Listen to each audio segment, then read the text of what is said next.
Borobudur sini kan hampir 80% mata pencaharian kan di pariwisata, Mbak. Terus saya melenceng jadi petani. Itu kan hal yang sangat tidak ora sewajarnya gitu. Ketika kita kok berbeda dengan lingkungan kita, itu kan menjadi kayak dibully, apa ya iso keluar jamur di sini, apa ya payu jamur, apa ya iso ge nguripi. Tapi waktu itu karena saya terus melihat peluang di Borobudur, masuk ke pasar jamur di Borobudur itu ternyata disuplai dari luar daerah. Nah itu kan melihat peluang, kenapa kok nggak diambil di Borobudur sendiri.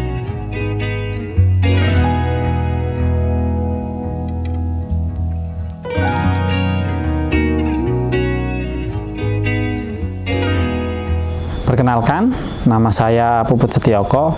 Saya selaku owner dari Jamur Borobudur yang beralamatkan di Dusun Juwahan, Desa Wanurejo, Kecamatan Borobudur, Kabupaten Magelang. Jadi kalau awal mulanya itu kalau tentang jamur, mas saya nggak ada basicnya, Mbak. Jadi saya itu lulusannya SMK jurusan mesin. Cita-cita saya waktu itu ya nggak tinggi-tinggi amat. Waktu itu pengennya ya langsung kerja di pabrik kayak gitu. Masuk daftar, ternyata di situ ada kendala. Ternyata saya itu waktu itu buta warna. Saya mulai tahun 2013. Jadi awal mula kenapa kok jamurnya? Karena waktu itu saya suka jamur. Dulu kecil itu saya suka tentang jamur, nyari jamur di kebun-kebun. Kalau di kebun-kebun itu banyaknya namanya di sini jamur barat. Jamur barat ya. Nah, jamur barat itu tak lihat di pasar-pasar kok ada, tapi ternyata itu beda, itu jamur tiram. Saya lihat, saya cari-cari, ternyata kok jamur tiram yang dijual di pasar itu dibudidaya. Saya baru tahu kalau jamur yang dijual itu dibudidaya. Akhirnya saya awal mulanya nyari ini jamur ini dibudidaya di mana. Akhirnya saya temuin di daerah Windusari, daerah Temanggung, Windusari. Akhirnya saya belajar di situ, belajar bertani jamur. Jadi awal mulanya enggak jadi olahan, enggak jadi wisata seperti ini, tapi berawal dari bertani. Tapi benar-benar kalau ini ada hasilnya buat tabungan, pengembangan, terus investasi alat-alat itu baru kerasa 2 tahun, Mbak. Jadi belajar itu 2 tahunan saya tentang bertani jamurnya. Di Borobudur sini kan hampir 80% mata pencaharian kan di pariwisata, Mbak. Terus saya melenceng jadi petani.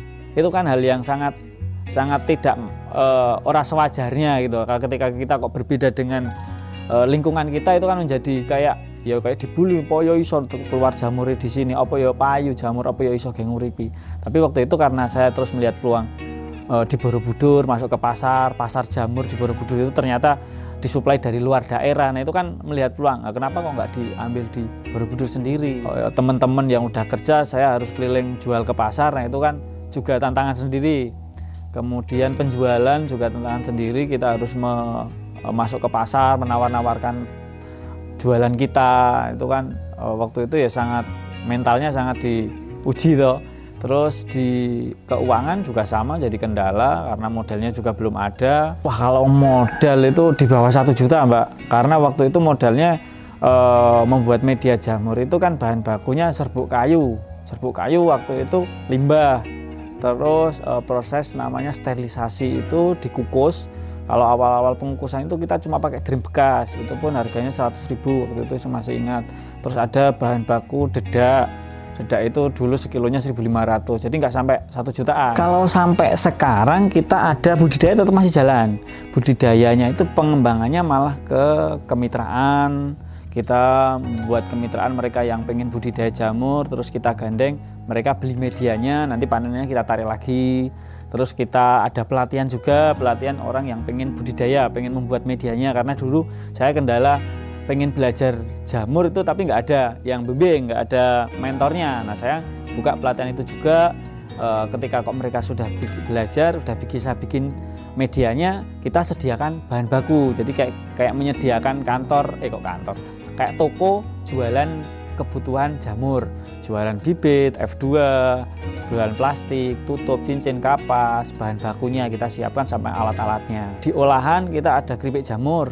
Keripik jamur itu ada keripik jamur tiram sama kuping. Yang tiram itu kita luar daerah juga kita kirim ke Bandung, Jakarta, Bogor, Surabaya juga. Terus yang di sini juga jadi tempat oleh-oleh tadi. Terus yang olahannya ada sambel, ada bakso jamur kuah, ada sate, ada dimsum jamur, macam-macam olahan jamur. Karena melihat peluang di Borobudur menjadi tempat super prioritas wisata, akhirnya saya melihat peluang itu, ada transportasi VW itu berkeliling. Akhirnya saya bikin paket. Siapa tahu yang pengen melihat proses budidaya jamurnya bisa langsung melihat ke sini dan bisa membawa pulang oleh-olehnya di lokasi langsung. Jamur Borobudur sekarang alhamdulillah udah punya 20 karyawan, yang dulunya saya sendiri. Terus kemudian kalau aset ya udah terbangun seperti ini, yang tadi udah di video ada tempat pendopo, itu benar-benar dulu itu kita kebun sini Mbak. Jadi kalau jenengan cari-cari di YouTube di jamur uploadan tahun 2015 itu pun masih sebelum jauh itu, ini masih kebun semua. Ya sudah alhamdulillah lah sampai sekarang.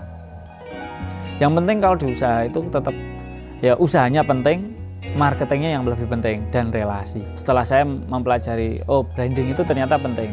Nah setelah itu saya pelajari ternyata nama ini harus dikenal. Awal-awal kita kerjasama dengan kayak wartawan sekitar, Borobudur News, ya wartawan lokal sih Mas. Terus mungkin kadang ada teman, saya diliput, walaupun lokal karya Borobudur.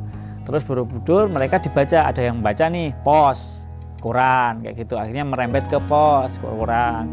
Nah setelah pos akhirnya masuk ke provinsi kan. Nah provinsi dibarengin saya ikut aktif dalam pelatihan-pelatihan, kayak ikut merapat ke dinas, kayak UMKM, dinas pariwisata, dinas pertanian, dinas Diskop UKM kayak gitu. Nah akhirnya saya ikut pameran-pameran. Nah dari situ saya mengenalkan jamur Borobudur ini. Nah lama-lama kelamaan influencer pertama yang benar-benar nasional itu Pak Sandi.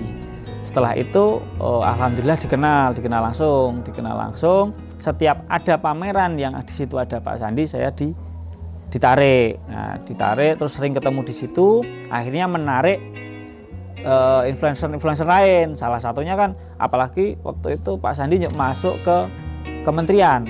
Nah, itu yang lain bawahnya otomatis yang ini aja udah dikunjungin Pak Sandi, kok yang lain belum. Akhirnya yang dari Pak Gub waktu itu, Pak Ganjar, terus kemudian yang lain juga ngikut. Otomatis kalau udah muncul langsung nasional itu yang lain tetap ngikut.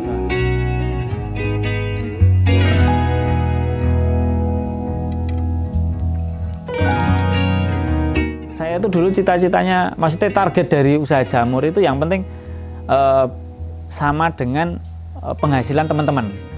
Jadi kalau dulu teman-teman itu yang paling tinggi lah di Kabupaten Magelang itu 2,5 juta itu sampai 3 juta udah tinggi banget.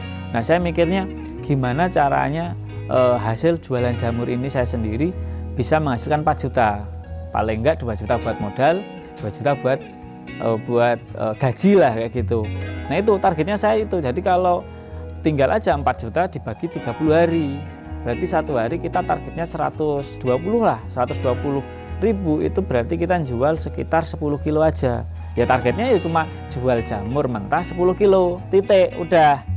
Nggak ada gambaran bilang nanti bisa jual 1 kintal, bisa diolah jadi keripik dan menaikkan harganya ini, terus bisa punya karyawan aja nggak kepikiran. Kalau per hari kita naik turunnya itu mungkin sekitar berapa ya?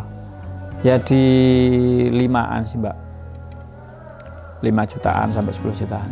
Jadi kalau untuk teman-teman yang baru mau mulai usaha, tetap semangat.